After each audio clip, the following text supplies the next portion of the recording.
Imagine a sunny afternoon at your local playground. The air is filled with laughter, but suddenly things take a turn. Picture two kids, each fiercely clutching their favorite toys, eyes narrowed in a silent standoff. Neither wants to share, and both are determined to keep what's theirs, no matter what.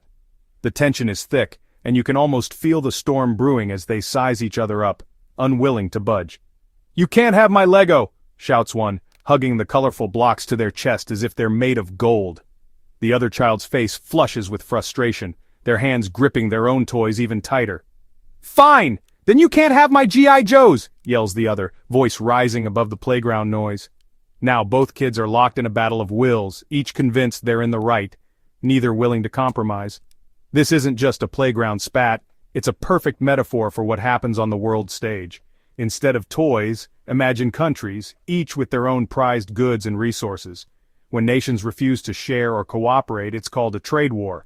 Instead of Legos and action figures, it's cars, electronics, soybeans, and steel. The stakes are much higher, and the consequences ripple far beyond the sandbox.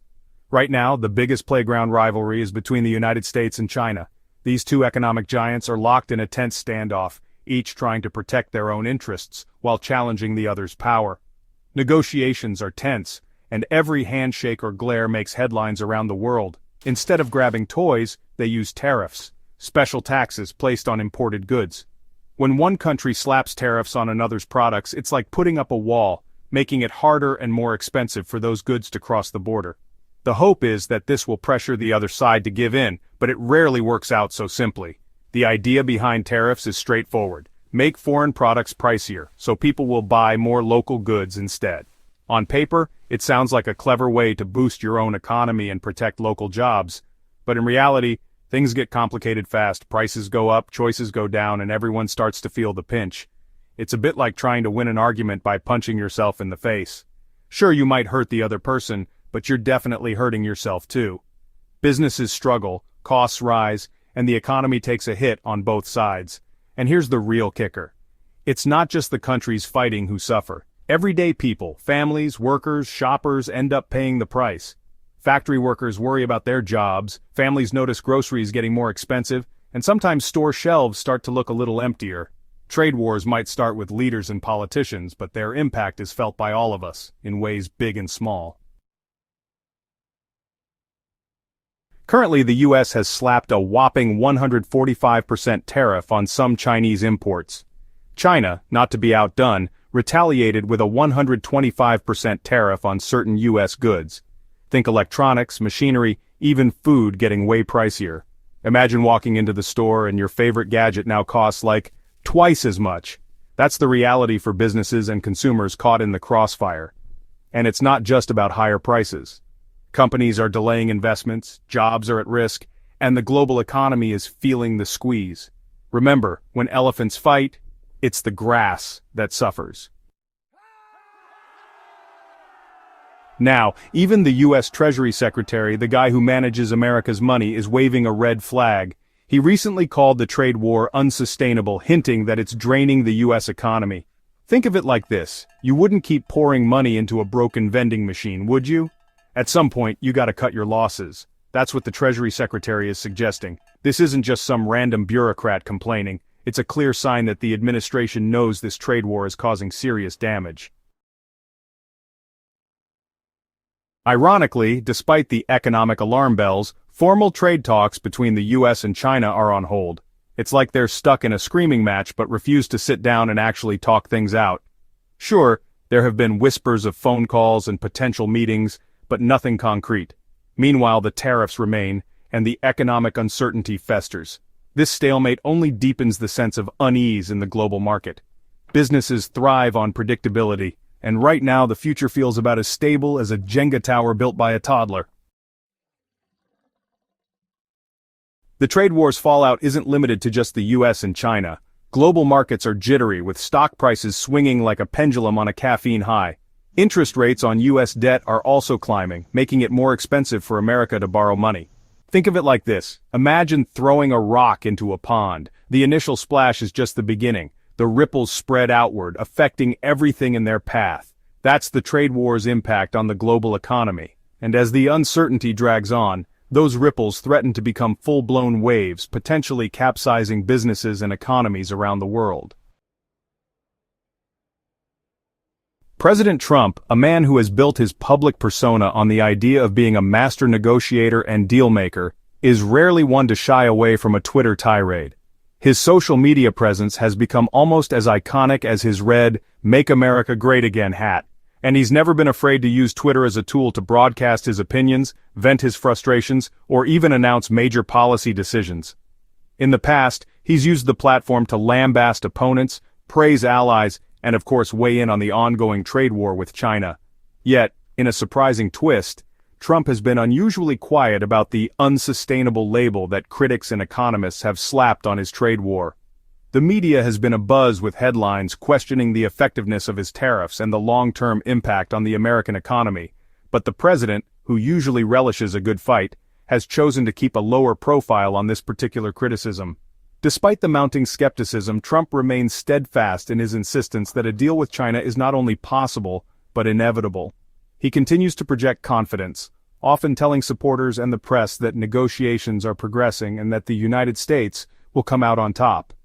In his view, the art of the deal is alive and well, and he's the man to make it happen. But there's a catch. Trump isn't just looking for any deal. He wants an agreement that heavily favors the United States, one that he can tout as a major victory for his America First agenda. This means pushing for significant concessions from China, demanding better terms for American businesses, and ensuring that the U.S. maintains a dominant position in global trade. Central to his demands is the reduction, or even elimination, of tariffs on Chinese goods entering the U.S. Trump has repeatedly argued that these tariffs hurt American consumers and businesses, and he wants to see them drastically reduced as part of any final agreement. The stakes are high, with billions of dollars in goods and countless jobs hanging in the balance. However, whether China is willing to play ball remains a major question. Chinese officials have shown little interest in capitulating to all of Trump's demands, and negotiations have often stalled over key issues like intellectual property, technology transfers, and market access. The Chinese government has its own priorities and is determined to protect its economic interests. In fact, China has proven it's not afraid to throw a few punches of its own. When the U.S. has imposed tariffs, China has responded in kind, targeting American exports and sending a clear message that it won't be bullied into submission. The trade war has become a high-stakes game of economic brinkmanship, with both sides waiting to see who will blink first. So far, Trump's tough talk and aggressive tactics haven't yielded the sweeping results he promised. The American economy has felt the strain, with farmers, manufacturers, and consumers all experiencing the fallout from the ongoing dispute. Stock markets have wobbled, and uncertainty has become the new normal for businesses on both sides of the Pacific. As the world watches and waits, it's becoming clear that the art of the deal might require a bit more finesse, a lot more patience, and perhaps, just perhaps, a little less time spent on Twitter. China, meanwhile, isn't just sitting back and taking punches. They've issued a not-so-subtle warning to other countries. Cozying up to the U.S. on trade deals that hurt China's interests won't be tolerated. It's like they're saying, you're either with us or against us. This puts other nations in a tricky spot, forced to choose sides in this economic tug-of-war. The trade war, initially a bilateral spat, is quickly escalating into a global power struggle, with China flexing its economic muscle. But wait, there's more. The U.S. isn't just embroiled in a trade war with China. It's like they're playing a high-stakes game of economic poker with multiple players at once. Trade talks are ongoing with Japan, India, South Korea, the European Union, Canada, and Mexico. The Trump administration's goal? Get these countries to lower their tariffs and open up their markets to U.S. goods. It's an ambitious strategy, but some argue that fighting on so many fronts only weakens America's negotiating position. It's like trying to juggle chainsaws while riding a unicycle, impressive maybe, but inherently risky. As if the ongoing trade war wasn't already enough to keep economists up at night, a new layer of uncertainty has been added to the mix, one that strikes at the very heart of America's financial system. The world's top economic minds are already grappling with the fallout from tariffs, shifting alliances, and unpredictable policy moves. But now, another storm is brewing, and it's coming from within the United States itself. President Trump, never one to shy away from controversy, has turned his attention to the Federal Reserve, the central bank that sits at the core of the American and global financial system. The Federal Reserve, often simply called the Fed, is responsible for managing the nation's money supply, setting interest rates, and keeping inflation in check. Its decisions ripple through every corner of the economy, from Wall Street to Main Street, affecting everything from mortgage rates to the price of groceries. But lately, the Fed has found itself in the crosshairs. President Trump has been publicly and repeatedly pressuring the institution to cut interest rates, arguing that lower rates would boost economic growth and help the U.S. compete with other countries. The pressure hasn't stopped at tweets or speeches. At times, the president has even hinted at the possibility of firing the Fed's chairman, a move that would be unprecedented in modern American history and could send shockwaves through global markets. Imagine a football game where the coach storms onto the field, shouting at the referee to change the calls in his team's favor. That's essentially what's happening here. The Fed is supposed to be the impartial referee of the economy, making tough calls based on data, not political pressure. This kind of interference in the Fed's independence is not just rare, it's almost unheard of.